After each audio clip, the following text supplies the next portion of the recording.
MEIC presents Down to Earth, the audiomag. I'm Katie Spence, and this is the September 2022 issue.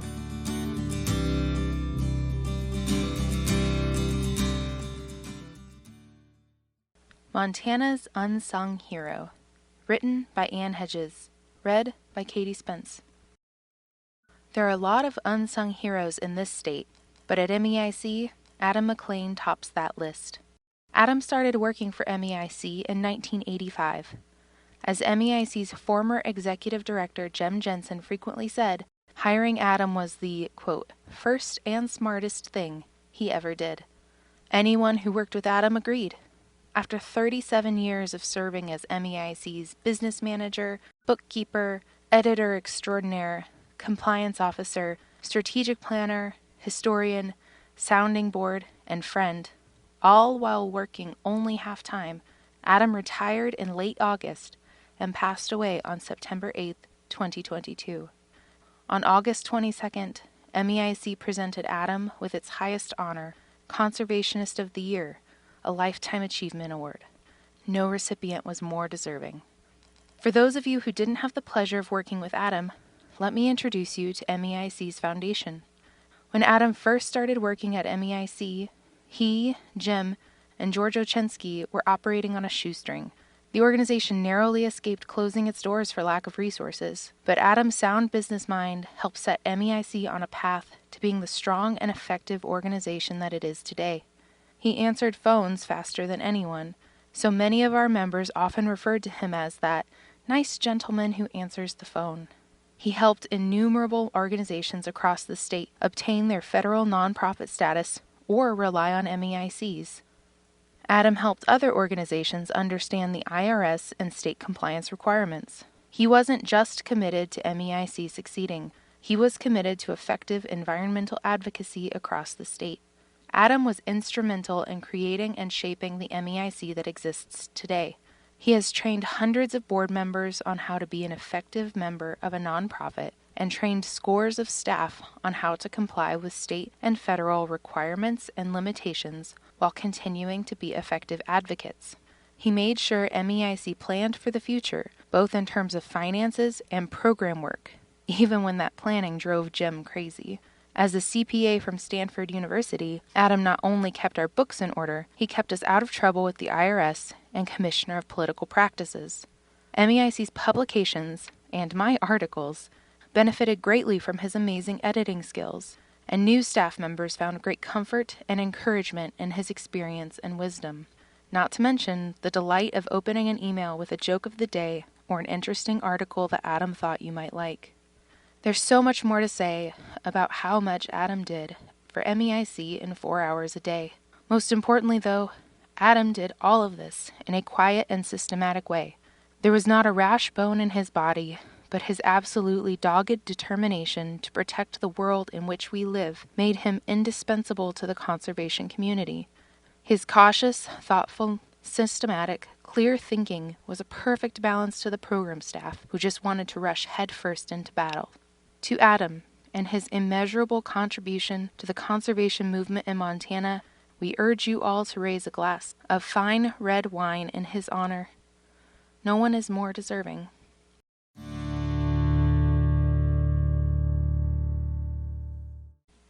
Big Victory Against Leasing Coal on Public Lands. Written by Ann Hedges. Read by Katie Spence. Victories against coal, oil, and gas development are extra sweet when they also involve protecting millions of acres of public land from fossil fuel exploitation. After 7 years of litigation and 2 consecutive lawsuits, a federal court in Montana recently, finally, ruled in MEIC's favor against the Bureau of Land Management, BLM, in a case involving fossil fuel extraction on 15 million acres of public lands across Montana and Wyoming in the Powder River Basin. With this victory, we are hopeful that BLM will finally consider the impacts of extracting and burning 11 billion tons of coal and allowing the extraction of oil and gas. The case involves BLM's resource management plans, RMPs, which are intended to, quote, guide and control management, end quote, of public lands in the West. They are required as one of the first steps for the federal government to develop fossil fuel resources. RMPs determine what lands are suitable for leasing minerals such as coal, oil, and gas. Until now, BLM has used RMPs as a stepping stone to make vast swaths of public lands available for mining and drilling. Initially, in 2015, BLM issued RMPs for 2 adjacent areas in the Powder River Basin, the Miles City, Montana, and Buffalo, Wyoming field offices. MEIC and our partner organizations challenged those RMPs in federal court, asserting that the RMPs were deficient because BLM failed to consider climate and environmental impacts of leasing enormous volumes of oil, gas, and coal. The RMPs also failed to consider possible alternatives to extracting 11 billion tons of coal. The extraction and burning of these fossil fuels would result in hundreds of millions of tons of greenhouse gases impacting our fragile climate over a 20-year period and would result in the release of huge volumes of harmful air pollutants. In 2018, a federal court ruled in our favor. It required BLM to go back to the drawing board and to disclose the potential impacts of extracting and burning these fossil fuels, as well as to consider alternatives that would allow extraction of something less than the entire quantity of fossil fuels under these public lands. Then the Trump administration took over. BLM issued the updated RMPs in 2020, but brazenly made many of the same mistakes and omissions as in its original analysis, forcing MEIC and our partners back to court. This August, the court ruled that BLM again failed to consider any alternative that decreases the amount of extractable coal practically available for leasing.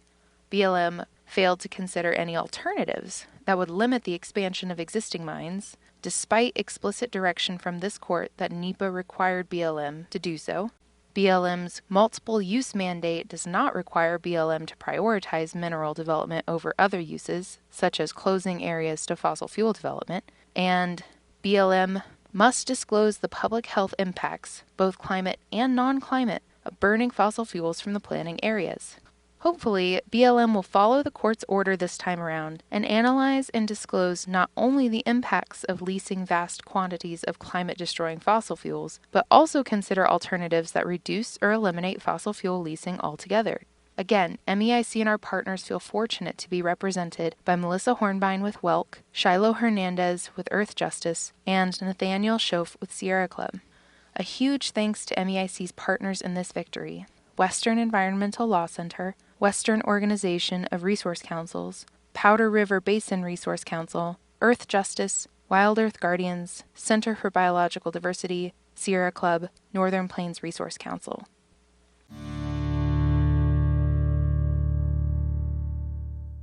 Zinke's gift to the coal industry ruled illegal. Written by Ann Hedges. Read by Katie Spence. Ryan Zinke was a climate disaster as Secretary of the Interior. Fortunately, a federal court in Montana recently ruled that he violated the law when he eliminated a moratorium on coal leasing on public lands that had been put into place by President Barack Obama's Secretary of the Interior, Sally Jewell. This is huge, considering the Bureau of Land Management estimated that the cumulative greenhouse gas emissions from the suspended coal lease applications would be more than 1 billion tons per year. The court reimposed the moratorium until the Department of Interior analyzes the environmental, social, and financial impacts of its elimination. When former Secretary Jewell issued the coal leasing moratorium in late 2016, she did so for 2 primary reasons: coal's contribution to the climate crisis, and the fact that the public was not getting a fair financial return on coal leases on public lands. The coal leasing program was adopted in 1979, when knowledge about climate impacts was cursory and the financial requirements of companies who leased public lands to mine coal were minimal. Former Secretary Jewell wanted to make sure taxpayers received a fair return on their public resources. She placed a moratorium on new leases that would remain in effect until the Department of the Interior completed a thorough analysis of the program. One of former Secretary Zinke's first acts as Secretary of the Interior in early 2017 was to eliminate the moratorium, direct that coal leases be issued expeditiously, and halt the environmental and economic analysis of the program. MEIC, the Northern Cheyenne Tribe, Citizens for Clean Energy, Eco Cheyenne, and other partner organizations, represented by Earth Justice, challenged former Secretary Zinke's action in federal court in Great Falls. In 2019, the court ruled in our favor, directing the Department of Interior to analyze the environmental, social, and economic impacts of eliminating the moratorium under the National Environmental Policy Act. Thumbing its nose at the court's decision and the public's concern, Zinke's Interior released a cursory 35-page analysis that only considered 4 leases, instead of the full breadth of leases subject to the moratorium, which contain 1.8 billion tons of coal near 28 mines in 9 states. Former Secretary Zinke further showed his hostility toward public concerns when he said there would be no difference in greenhouse gas emissions or other impacts between the no-action alternative and full-scale leasing.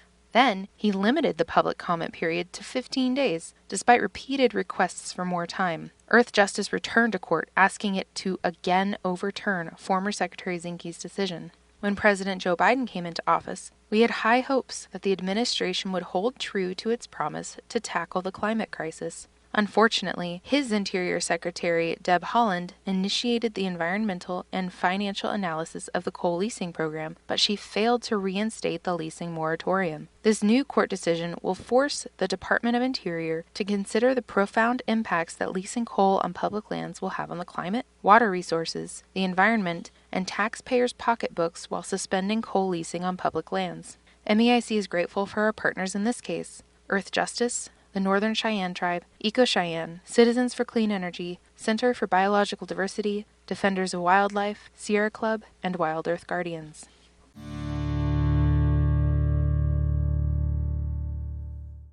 Two Victories on Oil and Gas Leasing. Written by Ann Hedges. Read by Katie Spence.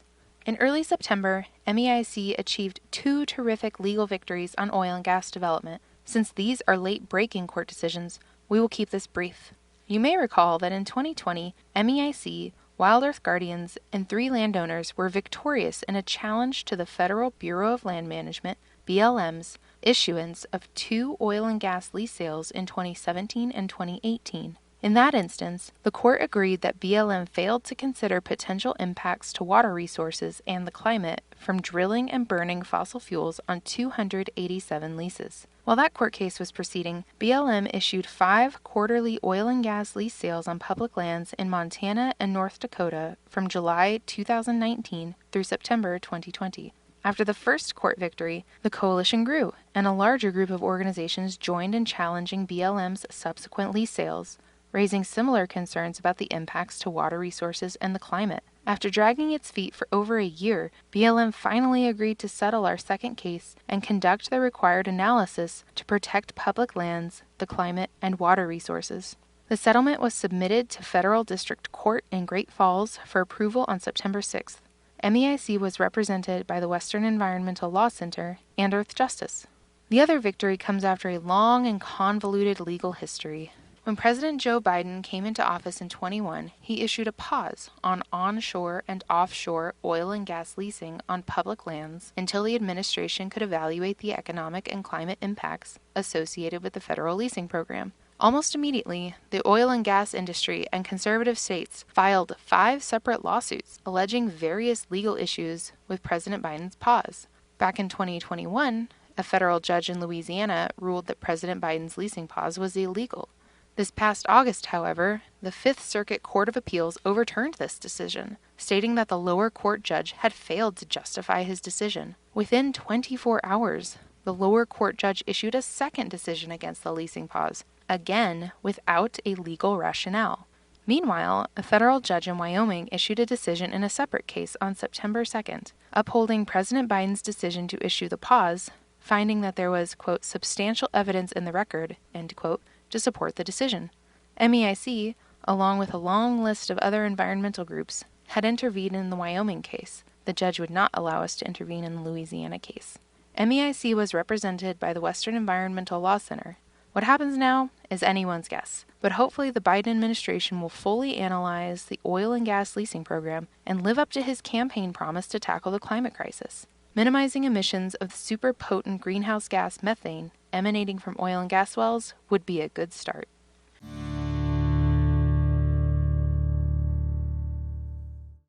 It's time for a real investigation of Signal Peak's coal mine.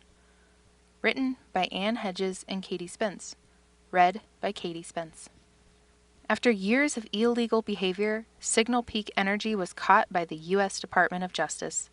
While that investigation resulted in a $1 million penalty and prison terms for some of those at the top of the corporate ladder, the investigation of Signal Peak's Bull Mountains coal mine is incomplete. It is past time for state and federal environmental agencies to investigate the mine, its owners, and the extent to which its illegal activities have harmed area waters, wildlife, and nearby ranching operations. In August, MEIC, along with our partners Northern Plains Resource Council, Sierra Club, Wild Earth Guardians, the Western Environmental Law Center, and Earth Justice, formally requested an investigation of Signal Peak, which operates the Bull Mountains mine north of Billings. The Bull Mountain mine is Montana's only underground coal mine and exports its coal to Asian markets. MEIC has repeatedly and successfully challenged state and federal approvals to allow mine expansions, which would make it the largest underground coal mine in the country. What we didn't know was that while we were challenging the mine expansion, the company was bribing workers who were injured on the job, illegally disposing of toxic waste at various locations on the mine site and in the mine, and lying on permit applications to the state. These violations are enough to warrant a revocation of its operating permit until these crimes have been investigated and resolved. Signal Peak's sordid history of illegal behavior includes cocaine trafficking, firearms violations, worker endangerment, environmental violations, embezzlement, tax evasion, bribery, and money laundering. It has also damaged the land and water of ranchers who operate cattle operations above and near the mine. Signal Peak has sued MEIC and local landowners in what is known in the legal world as a SLAP suit, or Strategic Litigation Against Public Participation.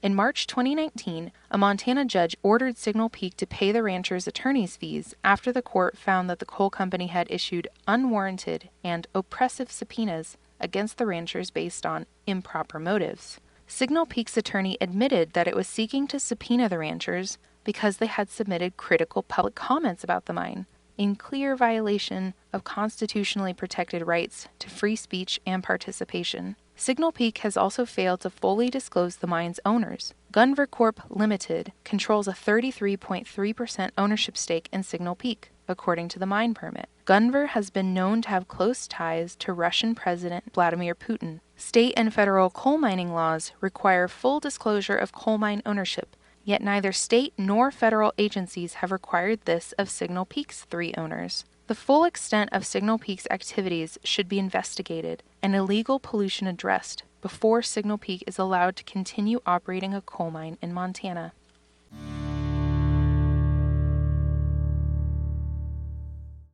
PSC kicks the can down the road with IRP rules. Written by Ian Lund. Read by Katie Spence.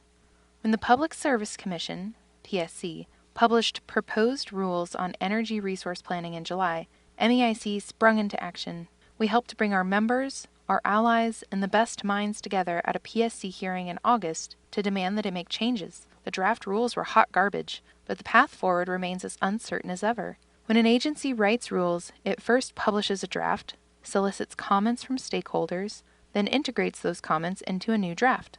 Or at least, that is what is supposed to happen.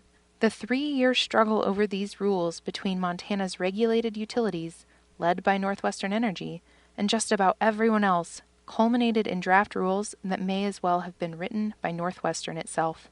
Every 3 years, utilities must submit plans detailing how they will provide electricity over a 20-year period. In the past, these were known as resource procurement plans. Now, they are known as integrated resource plans.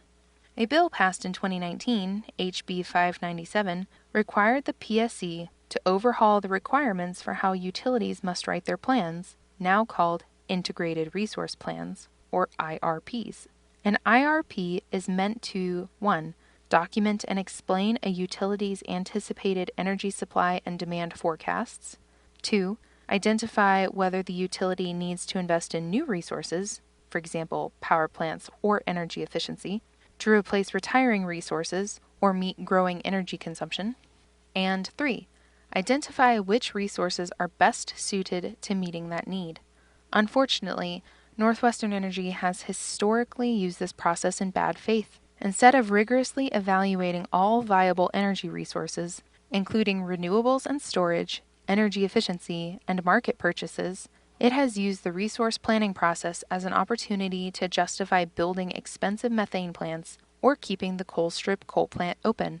HB 597 was meant to fix that. It outlined a better process to allow public and PSC oversight over utility supply and demand projections, as well as model optimal, least cost investment paths to maintain reliable service. Additionally, it required that any time a utility sought approval from the Commission to invest in significant new energy resources, it would have to conduct a, quote, competitive solicitation process, end quote. Under this regime, a utility can't just decide to build a gas plant. It would have to first identify how much energy it needs, then issue a request for proposals that any energy supplier could respond to, including the utility. The PSC would guide the utility through this process, and the public would have the ability to comment on the request for proposal and the scoring criteria for bids. In theory, competitive solicitation would result in a more thorough evaluation of new resource acquisitions. For some reason, competitive solicitation was gutted in the July draft of the rules.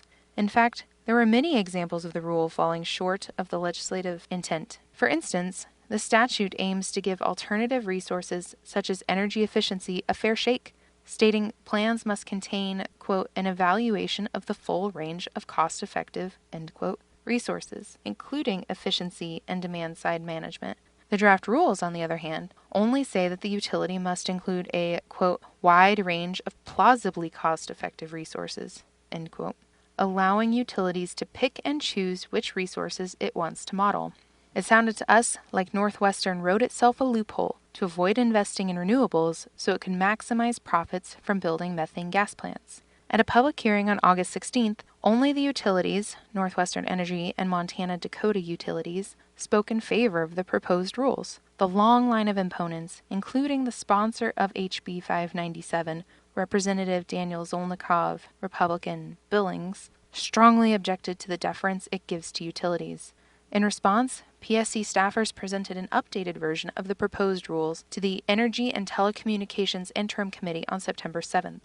Staff's newest version brought back competitive solicitation and included key transparency and planning diligence provisions. In their explanation of the revisions, they said, quote, revisions to the proposed rules are appropriate to fully implement state policy, end quote. On September 13th, the PSC voted 3-2 against approving the staff's proposed version of the rules, and instead voted to postpone the rulemaking until January. The majority cited the utilities' discomfort with the latest version of the rules as their primary reason for not approving. MEIC will continue pushing the PSC to stand up to the utilities they are supposed to regulate. Stay tuned. Why do utilities like to build gas plants? Utilities generally make about a 10% return on investment for capital projects, for example, power plants. While the utilities make a solid return, they don't actually pay for their projects. Their customers do, through higher electric bills. So their incentive is to build expensive plants and pipelines, because the more they spend, the more they can increase the rates of Montana customers, and the more they can increase returns to shareholders. Northwestern's proposed Yellowstone County generating station will cost ratepayers $286 million just to build.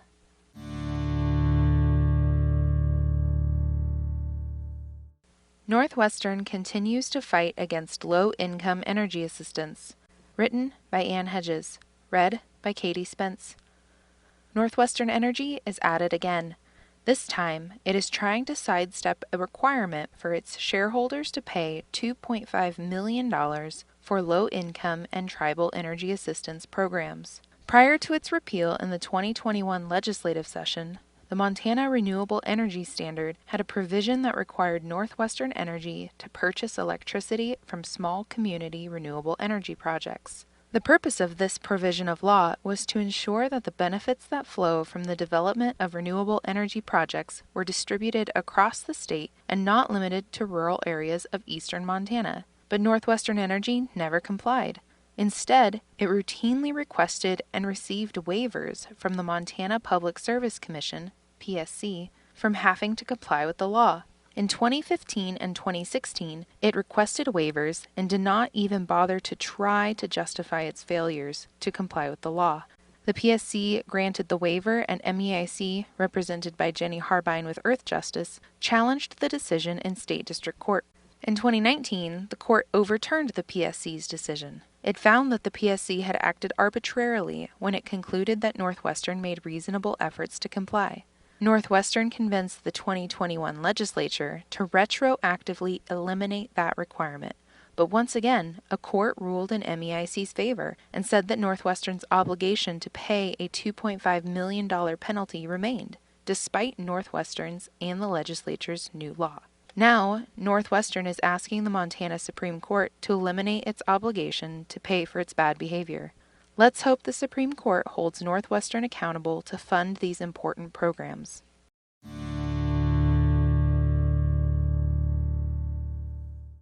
Northwestern tries to skirt the law in rate case. Written by Ann Hedges and Ian Lund. Read by Katie Spence. Northwestern Energy knows no shame. As 20 million Americans fall behind on their utility bills, Northwestern wants to substantially increase customer electricity and gas rates across Montana.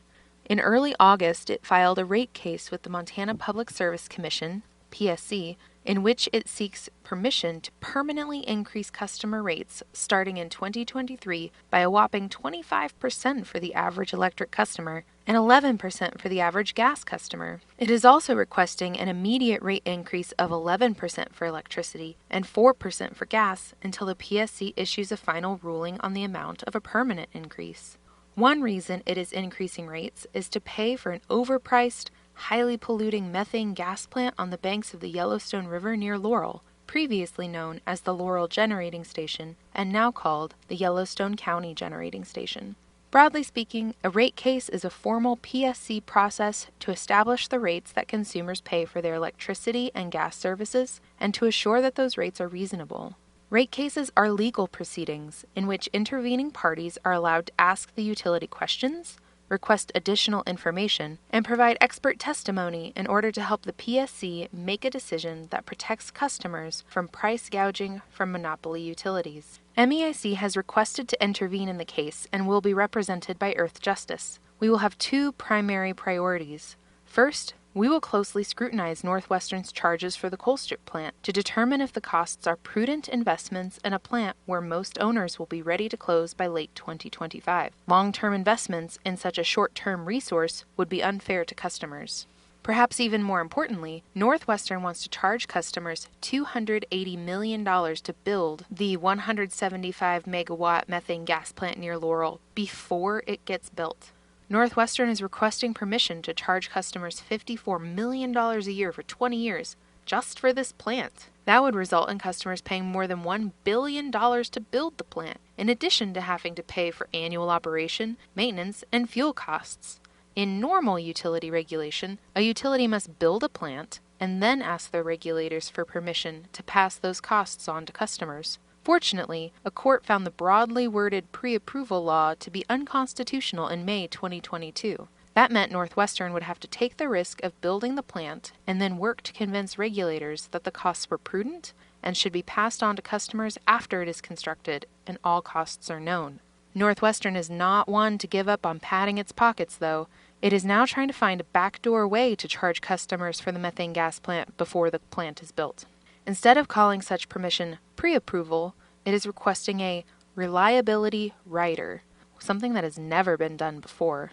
Capitalizing on fears of blackouts, Northwestern is claiming that the only way to maintain adequate electricity supply is to build a fossil fuel plant outside of the traditional approval process. It is requesting the PSC forego its normal approval process that requires the PSC and interested parties to review the proposal and verify that building such a plant is prudent and in the public interest.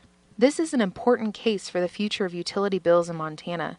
If the PSC approves Northwestern's rate increase, Montana customers will suffer from the imprudent and evasive maneuvers of a rogue utility.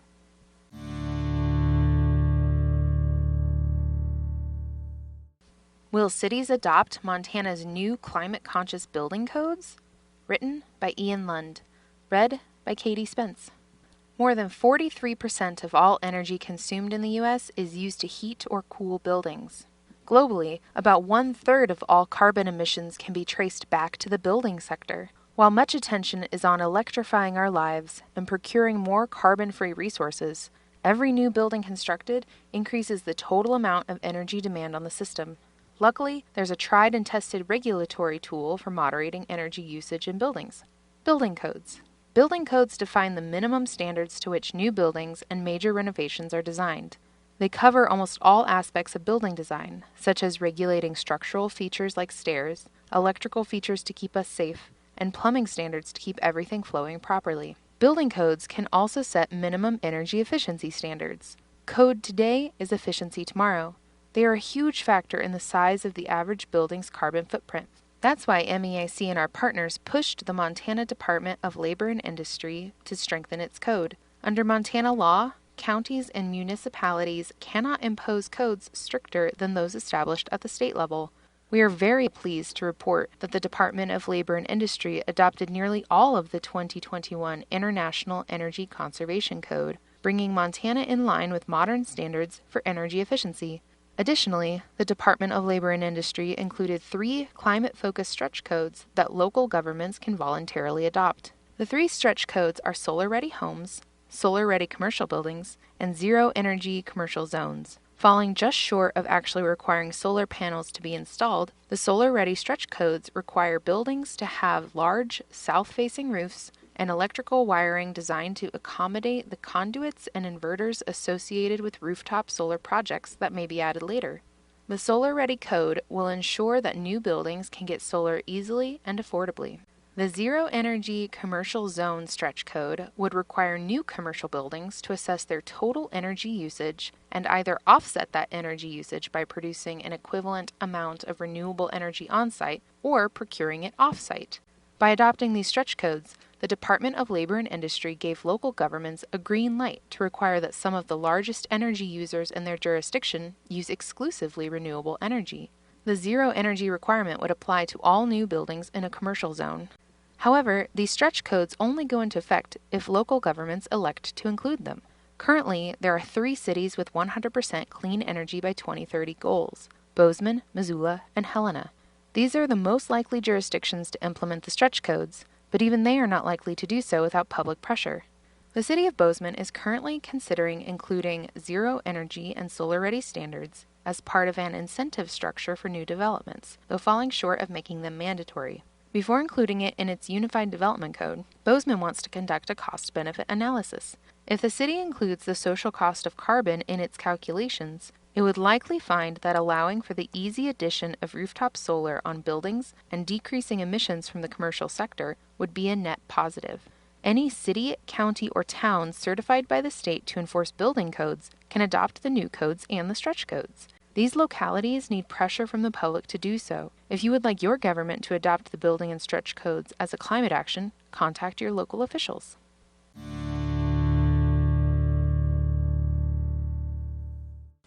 As Montana prepares for EVs, legislators weigh taxes. Written by Ian Lund, read by Katie Spence.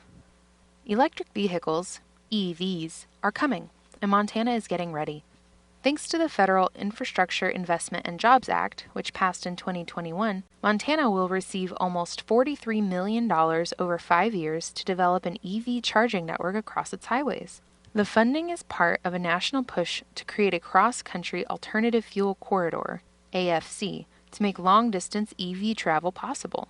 A fully built-out corridor consists of at least 4 fast EV chargers every 50 miles on major highways within 1 mile of the highway. This funding should help close the gaps between charging stations, especially in rural areas where there is a weaker business case for private investment. According to its plan filed with the federal government in July, the state of Montana's priorities for the AFC grant program are to fill large gaps of 100 miles or more along I-15, I-90, and I-94 in the first year, and then to fill 100-mile or greater gaps along US 2 and US 93 with a focus on gateway communities to national parks and recreation tourism destinations in the subsequent 4 years of funding.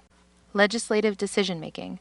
On the policy side, the Legislative Transportation Interim Committee, TIC, is considering a bill that sets additional registration fees for EVs. TIC proposed adding a $110 annual fee for EVs weighing less than 6,000 pounds, with escalating fees for heavier vehicles. Most light-duty EVs weigh in below 3 tons, meaning most EV drivers will only be subject to the $110 annual fee on top of existing registration fees.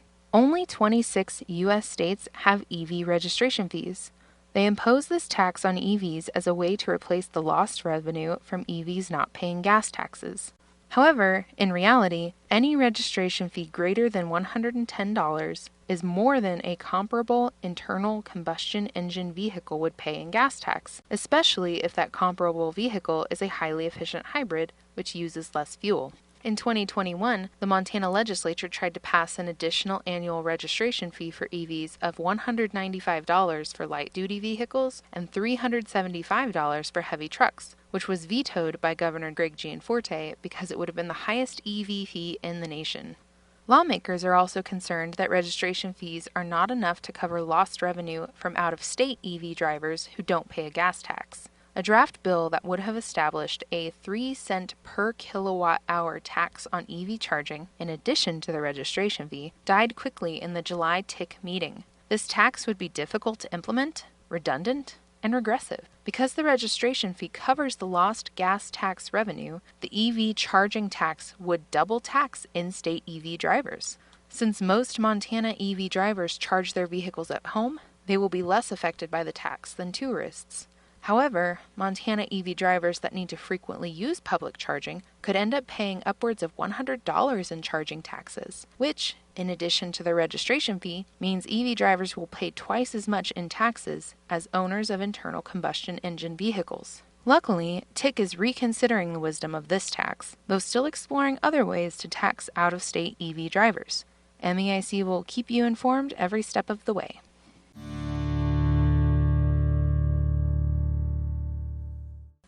Massive Colstrip coal mine expansion approval challenged. Written by Durf Johnson. Read by Katie Spence.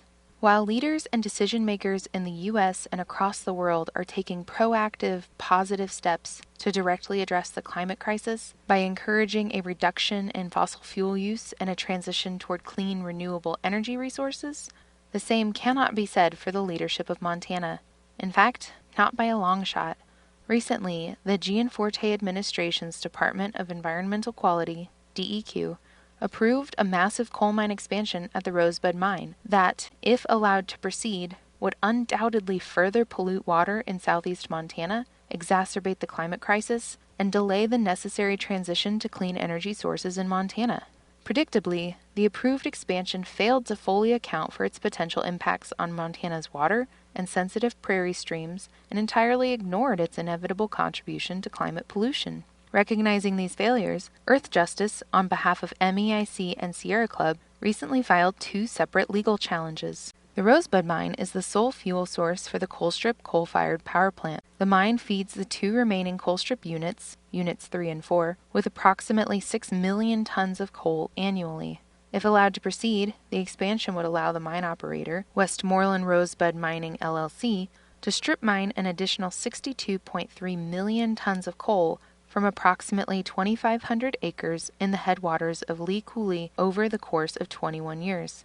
In addition to carbon emissions, the strip mine expansion would destroy everything in its path and have incredibly detrimental impacts for the adjacent lands, water, and wildlife.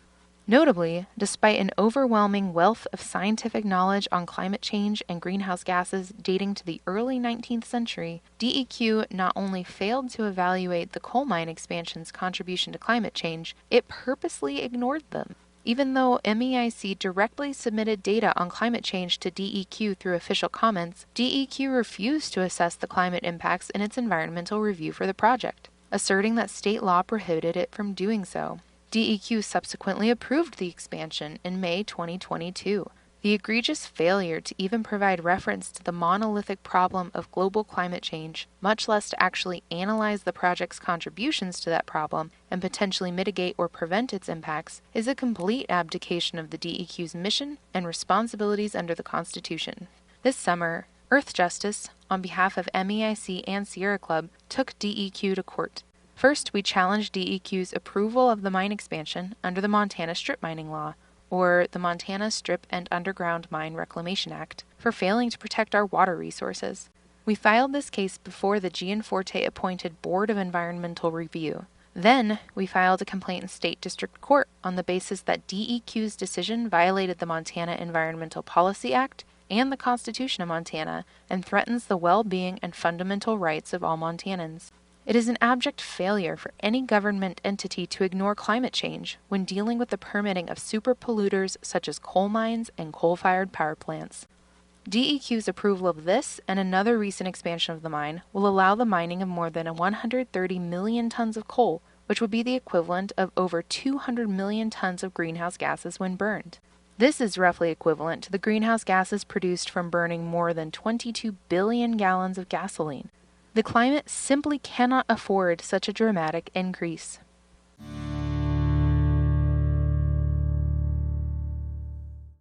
Building Sustainable Montana Communities, written by Anne Schwend, read by Katie Spence.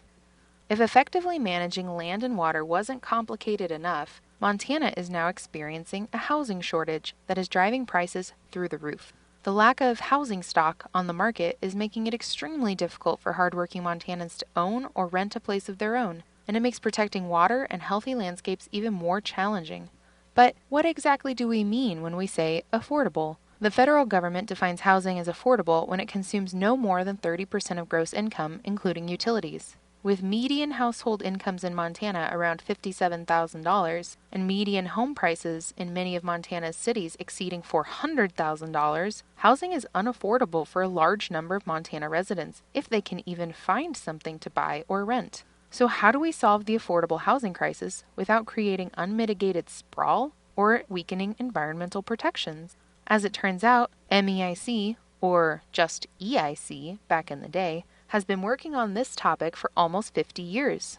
On my first day of work, Adam McLane, our resident historian, handed me a vintage copy of a publication we produced and distributed in 1975 called the Montana Subdivision Inventory Project. It covers the perils of subdivisions with article titles such as "The Bitterroot Boom Could Chop Up the Valley's Whole Land Base by 1979," "Agriculture Faces Subdivision," "Saline Seep," "Corporate Farming," "Lowering Profits," "Erosion," "Rising Taxes," "Strip Mining," and my personal favorite, "Montana Could Avoid the Growth Follies of Other Areas."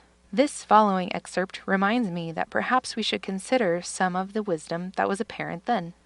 If we value our rural nature and our open spaces, then we must forget the tired old belief that all growth is good, and we must recognize that Montana's resources, agricultural lands, wildlife, and forests in particular, are finite. For the same level and well-drained fields that are most alluring to developers are also the most valuable to agriculture.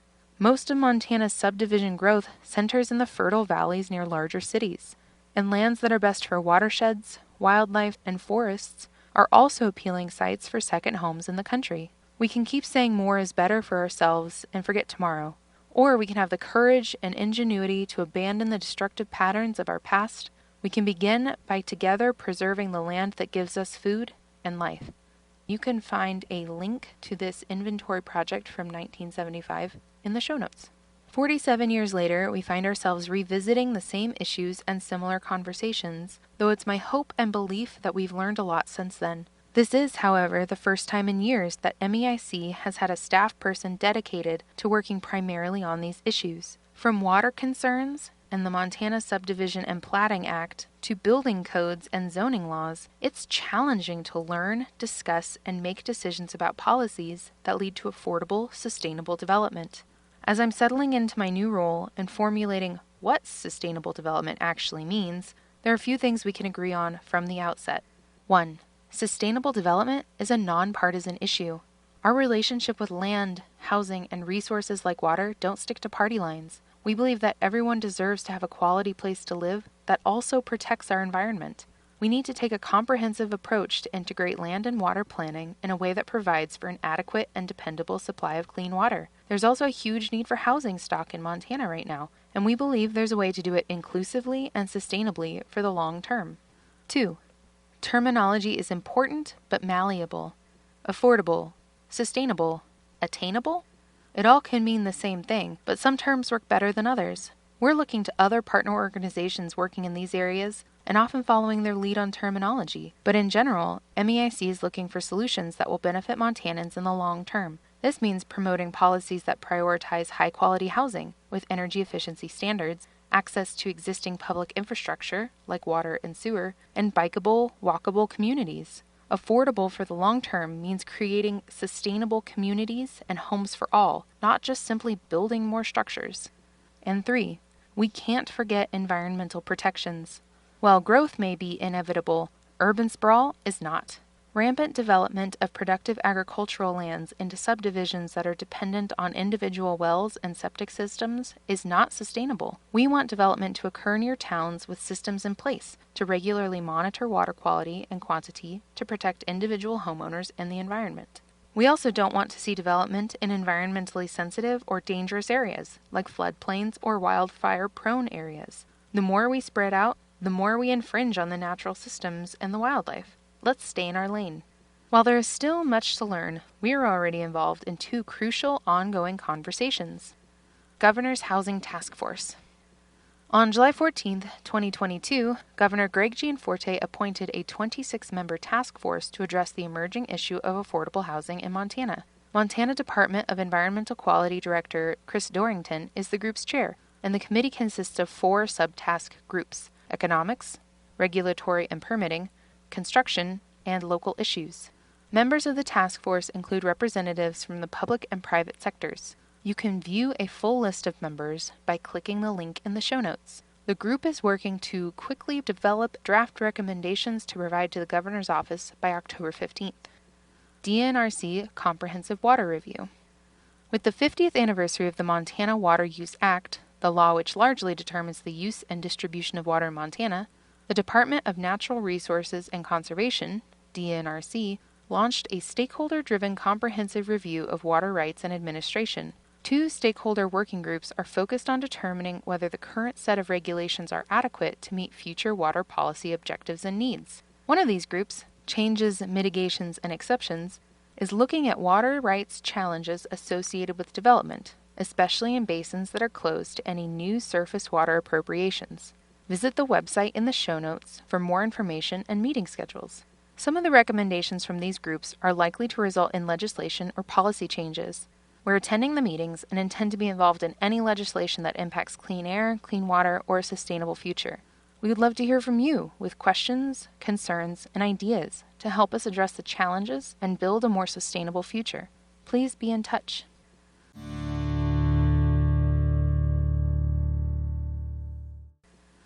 MEIC and Montana's Progressive Constitution. Written by Durf Johnson. Read by Katie Spence. This year marks the 50th anniversary of Montana's Constitution, an incredibly ambitious and remarkably forward-thinking document that has served Montana well. The document modernized Montana's government and took decision-making out of smoke-filled corporate boardrooms, placing it instead in the hands of the people. It also declared a series of rights in Article 2, such as the right to a clean and healthful environment, the right to privacy, the right to know, and the right to participate in governmental decision-making. While we've written about the Montana Constitution before, it remains a foundational part of MEIC's work and advocacy. In 1999, MEIC helped to secure the seminal case interpreting the right to a clean and healthful environment at the Montana Supreme Court in a case against the Montana Department of Environmental Quality, DEQ.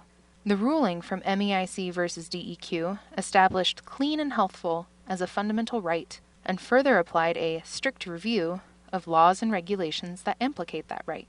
In the majority's opinion, Justice Terry Troyweiler stated, quote, "We conclude that the right to a clean and healthful environment is a fundamental right because it is guaranteed by the Declaration of Rights found at Article 2, Section 3 of Montana's Constitution, and that any statute or rule which implicates that right must be strictly scrutinized and can only survive scrutiny if the state establishes a compelling state interest and that its action is closely tailored to effectuate that interest and is the least onerous path that can be taken to achieve the state's objective." End quote.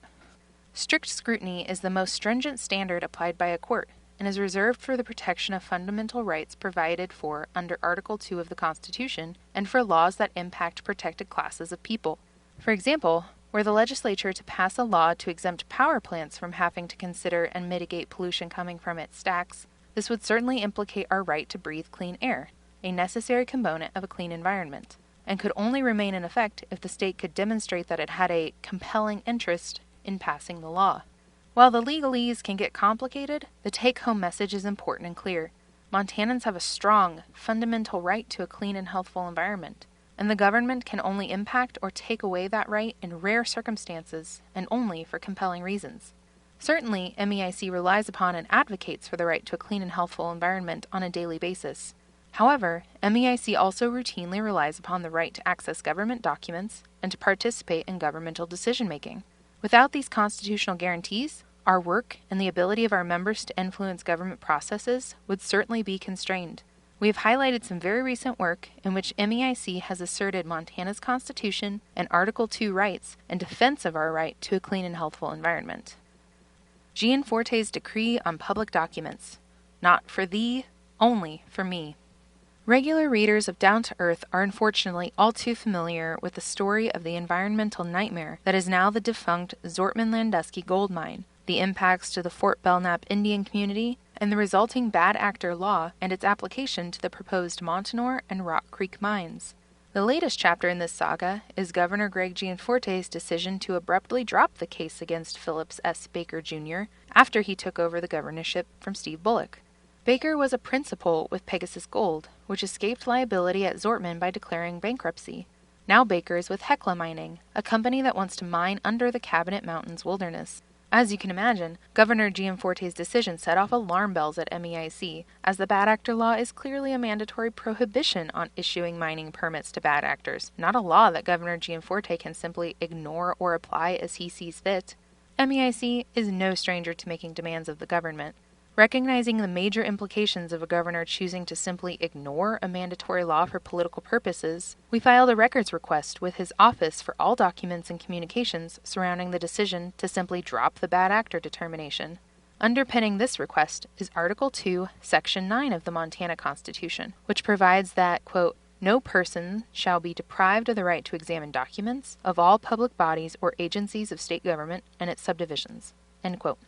The governor's office ultimately denied the public records request, in part through a novel legal rationale that the governor has a, quote, deliberative process privilege that allows for him to deny the public access to government documents that would otherwise be available for review. The governor's claim that the public should not be able to see these documents is a major shift in how the public records law has been interpreted for generations. If adopted, this would shred constitutionally guaranteed access to government decision-making. This issue is now in court, and MEIC is arguing vociferously that the right to know law must be maintained and appropriately applied. Laurel Gas Plant. DEQ stuffs its head in the sand. Back in 2011, the Montana legislature passed and Governor Brian Schweitzer signed a law that revised reviews under the Montana Environmental Policy Act, or MEPA. The new law prohibits reviews from including a, quote, review of actual or potential impacts beyond Montana's borders.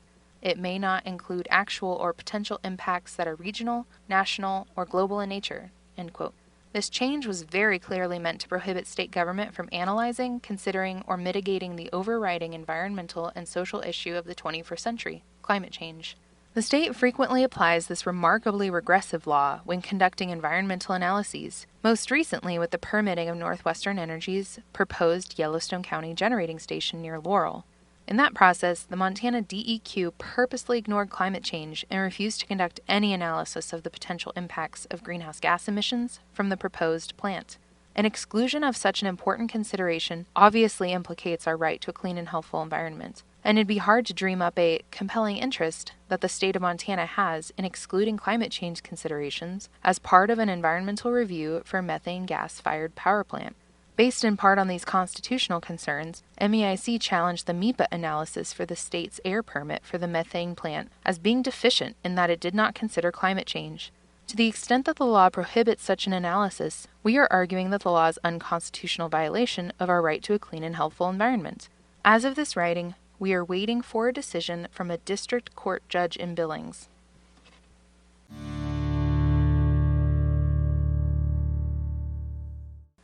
How does the Montana Constitution change? It's no secret that some factions in Montana's political landscape are looking to make big changes to the Montana Constitution. MEIC is very concerned about the implications of potential changes, in particular for their potential to change or alter fundamental constitutional rights. There are a few ways that Montana's guiding document could be amended or wholly replaced. Constitutional amendment by citizen initiative.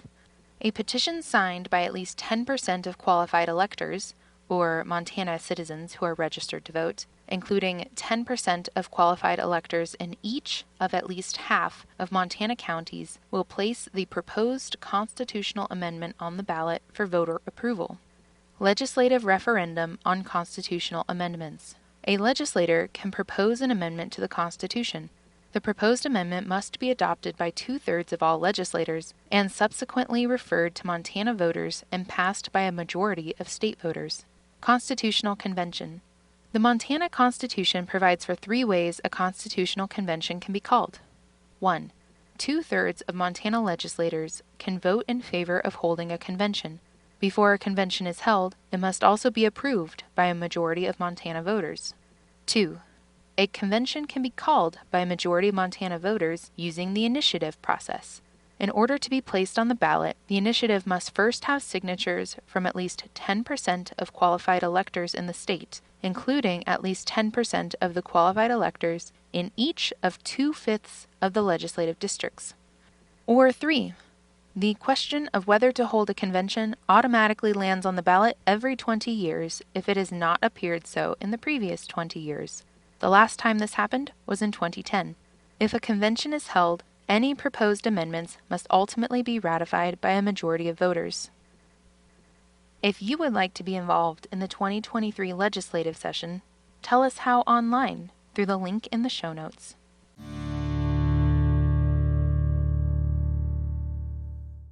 The Inflation Reduction Act. 2 steps forward, 1 big step back. Written by Ian Lund, Katie Spence, and Ann Hedges. Read by Katie Spence. There's no doubt about it.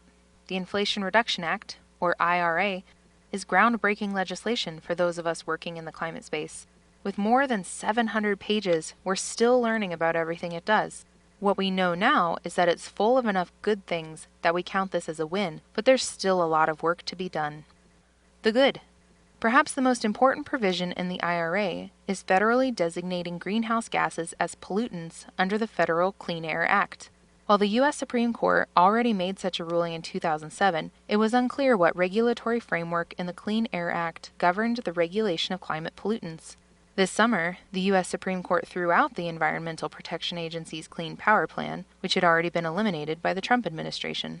The Supreme Court ruled in June that the EPA's plan to limit climate pollution from coal plants was inappropriate under the law, making it extremely unclear how or if EPA could proceed with limiting climate-changing pollution. The benefits that will flow from Congress officially designating greenhouse gases as hazardous pollutants under the law will pay significant dividends in the coming years. MEIC is extremely relieved by this provision. The IRA also contains a long overdue provision that requires oil and gas companies to pay $900 per ton of methane leakage in 2024, escalating to $1,200 in 2025 and $1,500 in 2026 and thereafter. This methane leakage charge will help force the oil and gas industry to internalize the cost of climate-changing pollution. However, ensuring that leakages are accurately detected and accounted for will be a challenge. MEIC is committing to make sure methane handlers pay every red cent they owe for the impacts of emitting this supercharged greenhouse gas. The IRA will also significantly decrease the cost for Montanans to reduce their reliance on fossil fuels. It provides a boatload of incentives for both residential and commercial scale clean energy, including a 10-year 30% tax incentive for solar and wind projects, electricity storage, and heat pumps beginning in 2023. Qualifying electric vehicles come with upfront discounts up to $7,500 for new EVs and $4,000 for used EVs. Additionally, there are incentives for improving the energy efficiency of homes and businesses. People below location-specific income brackets will be able to take advantage of rebates up to $14,000 for qualifying efficiency and appliance upgrades, such as weatherization and water heater replacement. check out the White House fact sheet for more good things to come from this bill through the link in the show notes. The bad. On the flip side, the IRA has a fan in one industry you may not expect: mining. Some mining companies are cheering a 10% tax write-off of the cost of their operations if they produce any amount of, quote, critical minerals. In this case, the term is used to describe minerals considered essential to national security and the economy. Many of the minerals on this list are used in renewable energy technology. In order to qualify, mining companies will have to produce at least one of these minerals, which includes lithium, cobalt, and nickel, among others. While we can't argue the need for minerals in renewable technology, this is a large tax break for companies that could devote relatively little of their operations to producing these minerals. In addition, the IRA also includes much more support for nuclear energy than we'd like to see. First, it includes $36 billion to keep existing reactors in operation. Additionally, through an emissions-based tax credit scheme, the IRA could deliver up to a 50% investment tax credit to nuclear developer that builds a nuclear plant in an energy community, that is, an area with significant employment in the fossil fuel sector. Think Colstrip. For more on MEIC's stance on nuclear energy, visit the link in the show notes. And the ugly. It gets worse. The Center for Biological Diversity called the IRA a climate suicide pact due to its requirements for massive oil and gas leasing in the Gulf of Mexico and Alaska, reinstatement of an illegal 2021 Gulf lease sale, and mandate that millions more acres of public lands be offered for leasing before any new solar or wind energy projects could be built on public lands or waters. Many of these areas are already considered sacrifice zones, and pushing for more fossil fuel development is devastating for local and indigenous communities that have fought these projects and their impacts for years.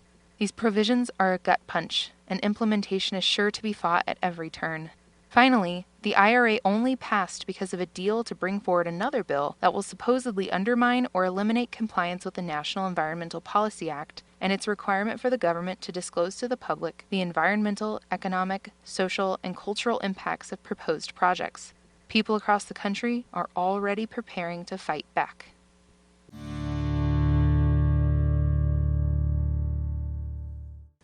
MEIC hits the road in eastern Montana. Written by Melissa Newts. Read by Katie Spence. This summer, I traveled across parts of central and eastern Montana to visit both longtime and newer MEIC members, and I want to share a few things that I learned. After a couple of weeks on the prairie, it's clear that Montanans across the state are fighting many similar battles. From managing limited water resources, to pushing against extractive industries, to finding solutions using local knowledge, more unites us than divides us in the Big Sky State. Water is life. Communities in the far reaches of eastern Montana don't have unlimited access to clean water for irrigation or drinking water, and it's a reminder that people have been living in these places with limited water since before Montana was a state. The climate crisis is intensifying aridification, the process through which a region becomes drier, and increasing the frequency and intensity of droughts and wildfires, alongside a decrease in available clean water. Medicine Lake National Wildlife Refuge is an important asset in northeastern Montana. One of the largest bodies of water in the area, created from historic glacial activity, this lake was important for the first people of this land and remains important today. Its current water levels rely on two area creeks, summer rainfall, and snowmelt. There are numerous wetlands that are crucial for migrating birds in the area. However, over the past several decades, warming temperatures and decreased precipitation have lowered the area water levels, including in the lake itself, to concerning levels. Our eastern members say they have witnessed notable changes to the lake in their lifetimes. With an average of fewer than 13 inches of rain per year, one could speculate how many consecutive years it might take to replenish the lake water. While this sounds like an extreme example, I learned from every single community I visited that water quality and water quantity are often top concerns. The climate crisis could make it much harder for Montana communities to be resilient, and ecosystem changes are already being seen in real time all across the state. Pollution from excess nutrients, resource extraction, and other dirty industries have long impacted water, but the cost of maintaining and improving water infrastructure without an accompanying adequate source of revenue is impossible for most communities. What's even less clear is exactly how decisions from state legislators addressing sustainable planning, water quantity and quality, and ecological changes due to the changing climate will directly impact local communities and government. Combined with the extreme recommendation for deregulation, it's apparent that state and local policies are intertwined and interdependent, and the future of Montana's water is truly at stake. Crypto infiltrating under the radar. Montana is no stranger to extractive industries that temporarily benefit nearby communities and leave behind long-term health and safety risks. There is a storied history of extended impacts to air quality and water quality and quantity from the moment oil, gas, and minerals are extracted through the process of transporting them to using them at generating stations or in homes. However, there's a new extractive industry that is bringing no benefits to Montana communities. Along the North Dakota border, there are numerous cryptocurrency data center operations hiding in plain sight on oil and gas well paths. More accurately, I heard the cryptocurrency operations before I saw them. The operations have massive fans which can be heard roaring across the landscape to cool the computers that are mining for digital currency. MEIC has written extensively about cryptocurrency operations and how they threaten the quality of life and clean energy goals in Missoula County, revived a coal plant in Hardin, and continually greenwash the impacts of gluttonous energy consumption, such as a proposed massive solar array in Butte that would solely power a crypto facility. Despite some arguments to the contrary, the crypto industry is actually drawing out the clean energy transition to make a few rich people even wealthier by enabling more fossil fuel extraction and consuming clean energy that could otherwise power homes and businesses. The companies that run these facilities claim to be largely powering their operations with methane gas that would otherwise be flared. The fossil fuel industry erroneously claims that it's not possible or profitable to capture and use flared methane gas for electricity, yet some are praising cryptocurrency operations as being a climate solution because they're consuming methane gas, a very potent greenhouse gas. In reality, these companies are creating a new demand for methane gas, releasing high volumes of greenhouse gases, because when methane is flared, it releases both carbon dioxide and uncombusted methane, wasting gas that can be captured and used for societal necessities such as heat, and creating staggering climate impacts with the tremendous amount of energy needed for crypto mining. And to add insult to injury, most of the facilities were still flaring excess gas. Once I learned what to look and listen for, I kept finding these facilities. The number of data centers was surprising, with sometimes as few as 2 or as many as 8 on one well pad. The incredible volume of noise that the fans produced makes one wonder, how could anyone live near them? What is the impact on the quality of life, health, and economy from constant truck traffic transporting oil on the gravel roads leading to these facilities, in addition to the added noise pollution from cryptocurrency facilities? True to the history of the extractive industries in Montana, local communities will continue to bear the brunt of all the associated negative impacts of boom and bust industries, while the profits go elsewhere. Local solutions under threat. As a statewide nonprofit, many of the issues that MEIC works on deal with statewide policies, especially on issues that impact water quality and unfettered development. But what works for cities such as Helena, Billings, and Kalispell doesn't always work for places such as Glendive and Miles City. Local communities often have solutions to address their unique needs. While most of the attention about housing has been focused on a handful of western cities, there is concern across the prairie about housing affordability and availability, maintaining clean water, and rural water availability where it's already quite arid. While a statewide mandate to promote housing development or water conservation can seem like a good solution, these cities are experiencing very different aspects of the same issue. Western Montana is struggling to build enough houses to keep up with demand. Eastern Montana can't always get builders. For example, some Eastern Montana MEIC members have been working to get solar panels on their property for years, but they aren't able to get return calls from solar developers willing to travel east. There's so much demand for work in the western part of the state that doesn't require travel. The current promoted solutions don't even begin to address the challenges of Eastern Montana. In addition, some in the state are calling for statewide deregulation of zoning laws to open up land for development in cities. But deregulating a map doesn't reflect reality, and many small towns are nestled into unique topography or have limited water supplies that would make them expensive to develop. A statewide mandate about housing could be impossible for some Montana cities to fulfill.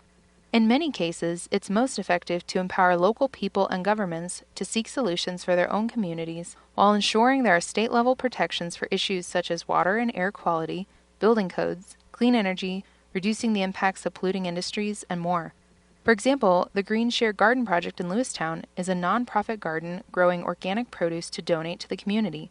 Volunteers at Glendive Recycles Our Waste, GROW, work to educate their community about recycling, and collect and process recyclables in order to divert waste from the landfill, with the intent to reduce landfill expansion that could be costly to the local taxpayers. When we consider statewide policy at MEIC, we work with our members across the state to elevate solutions that work for everyone, while protecting air, water, and healthy landscapes.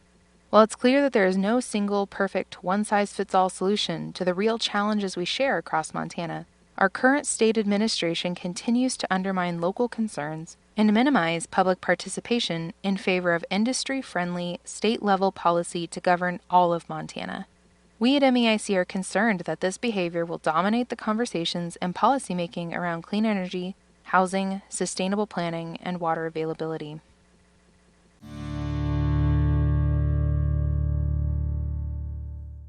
Ignoring neighbors makes open-cut permitting faster, according to the DEQ. Written by Ann Hedges. Read by Katie Spence. If the speed of permitting is the only metric by which to measure success, then the open-cut mining program is a huge success. Unfortunately, the permitting of these mines is so fast that the public is left out of the process. Even worse, that seems to suit the Montana Department of Environmental Quality, DEQ, just fine. In a recent presentation to the Legislative Environmental Quality Council, EQC, DEQ focused on how quickly it is issuing permits under the law passed by the 2021 legislature, instead of elevating the concerns of those who live next to proposed mining operations. The new law allows DEQ to issue a permit without notifying nearby landowners. It also eliminates the DEQ's obligation to consider water and air quality issues when issuing an open-cut mine permit.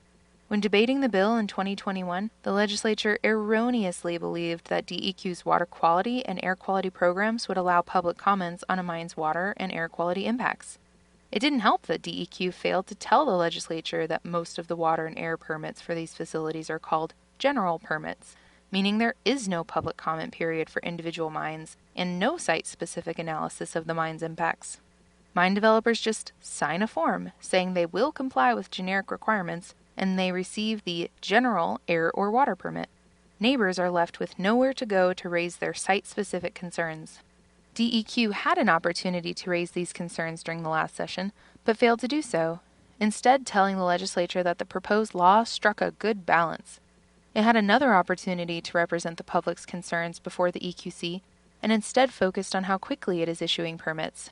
Now, it has the ability to alleviate many of the public's concerns by writing rules that guarantee the constitutionally protected rights to know what is being proposed, to participate in the permitting process and raise site-specific concerns about water and air impacts, and to a clean and healthful environment.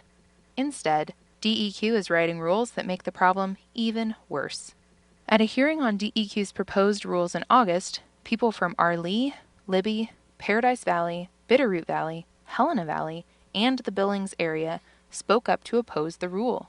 Not a single person spoke in favor of the rules. Communities from across the state complained that DEQ was, quote, kneecapping the public by making it impossible to protect their communities, quote, aiding and abetting violations of Montana's Constitution, quote, putting lipstick on a pig, and ignoring its mission to protect water and air quality. Instead of listening to the public's concerns, members of the public were repeatedly chastised by the hearings examiner for being off topic, even though they were just respectfully asking DEQ to do its job. There's a list of the things DEQ needs to do.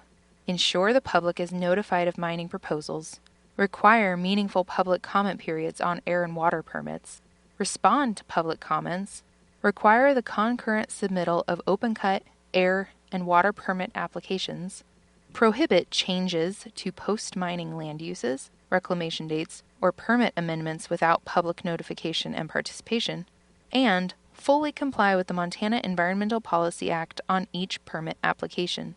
The only thing that is certain is that the state is going to land in court defending an unconstitutional law and DEQ's fast-track permitting, because the public will have no other recourse in its desire to protect their land, air, water, and communities from large open-cut mines.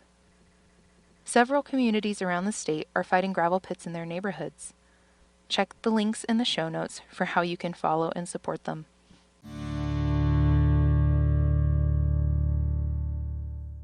Meet Anne Schwend. Montana has been discovered. With so many people wanting to live here, finding affordable housing is a challenge. I have been working in land, water, and community planning for decades, and I'm really excited to bring it full circle as the Sustainable Communities Planning Advocate at MEIC. We cannot continue to address our growth and natural resource issues in independent silos. To build thriving, equitable communities for all Montanans, we need to take a comprehensive, collaborative approach to integrated land and water planning.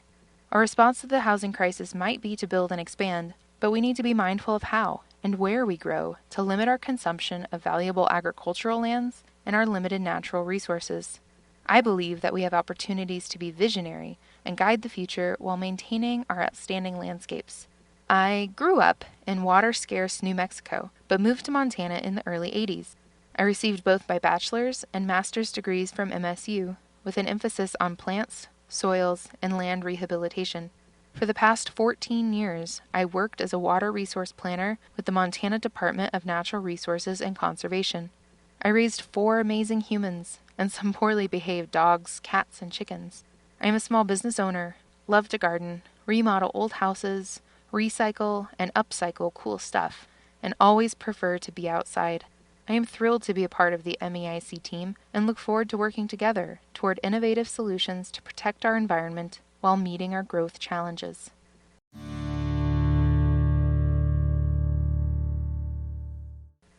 Montana's officials need to go back to school. Written by Carrie Kimball, read by Katie Spence. The sun isn't up till 6:45 a.m. The breeze through the aspens sounds like the rush of a river, and the school supply shelves of Target have been fully decimated. Whip out that bouquet of freshly sharpened pencils, y'all. It's back to school time. My days in academia are behind me, but if memory serves, a lot of good educators began a new school year with a quick review of what was covered in last year's curriculum. In the spirit of that beginning of the school year review session, we at MEIC would like to provide the Gianforte administration with a quick reminder about their responsibilities to Montanans, especially the leadership of state agencies dedicated to protecting Montana's environment, our natural resources, and the health of our communities. Transparency. Montanans have a right to know what our government is up to and how this administration is weighing the pros and cons in their decisions. As many of you know, MEIC is legally challenging the Gianforte administration's failure to produce public documents relevant to its decision to let Phillips S. Baker Jr. and Hecla Mining Company run roughshod in our state. Montanans deserve to know why Governor Gianforte decided that Baker is above the law. If there are valid reasons that corporate polluters should get a free pass, the Gianforte administration should be more than willing to transparently share that information, right? Responsiveness to public input. Montanans have a constitutional right to participate in government decision-making. We saw very bad legislation passed last session that weakened public input in open-cut mine or gravel pit permitting, and now we're seeing the Montana Department of Environmental Quality, DEQ, take the ball and run with it, while people across Montana are experiencing major impacts from noisy, dusty operations next door that drain well water. Is it Representative Steve Gunderson or DEQ who deserves the lion's share of blame for this bad policy?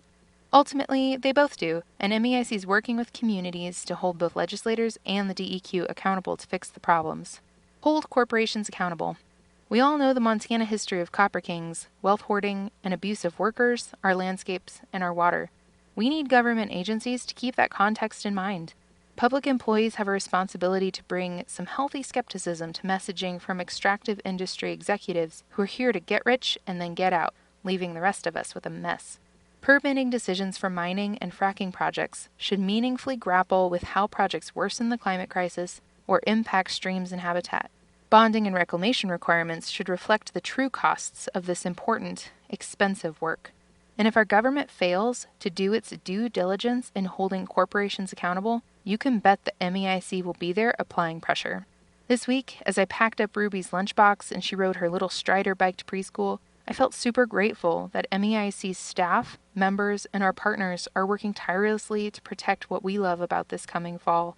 Ruby and her generation deserve to know the joys of the golden glow of cottonwoods flanking the banks of the Yellowstone, the crisp scent of chilly mornings surrounded by ponderosas, and the special feeling of savoring these small wonders with our friends and family.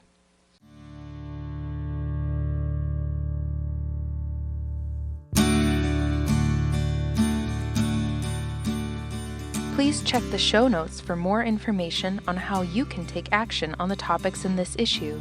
If you enjoyed this issue and find value in our work, please consider becoming an MEIC member by donating today. Thanks for listening.